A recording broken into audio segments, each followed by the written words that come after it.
VP নুরের সুপারিশে কেউ DC হয় নাই, এসপি হয় নাই, ইউনো হয় নাই, কিন্তু হাসনাতদের সুপারিশে ডিসি হয়েছে, ইউনো হয়েছে।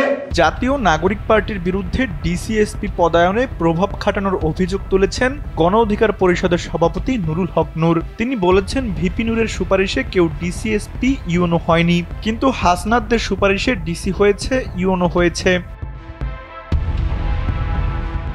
শনিবার দৈনিক যুগান্তর আয়োজিত রাজনীতিতে স্থিতিশীলতা নির্বাচন ভাবনা শীর্ষক গোলটেবিল বৈঠকে এমন মন্তব্য করেন নুরুল হক নূর। তার বক্তব্যের পরপরই এনসিপির দক্ষিণাঞ্চলের মুখ্য সংগঠক হাসনাত আব্দুল্লাহ কড়া প্রতিক্রিয়া জানিয়ে বলেন, যদি কেউ প্রমাণ করতে পারেন যে আমি ডিসি বা এসপি পদায়নের সুপারিশ করেছি, তাহলে আমি রাজনীতি থেকে ইস্তফা দেব।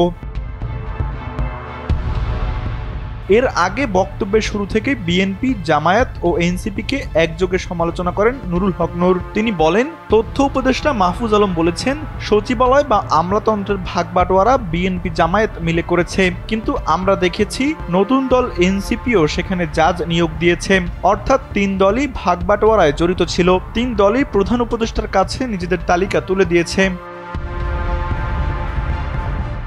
এছাড়াও এনসিপির শাপলা প্রতীক দাবিকে অযৌক্তিক বলে মন্তব্য করেছেন ঢাকা বিশ্ববিদ্যালয় কেন্দ্রীয় ছাত্র সংসদের সাবেক ভিপি নুরুল হক নূর। তিনি বলেন, গেজেটে যখন শাপলা প্রতীক নেই, তখন শিক্ষিত মানুষ হয়ে এটি নিয়ে টানাটানি বা ঠেলাঠেলি করা ঠিক নয়।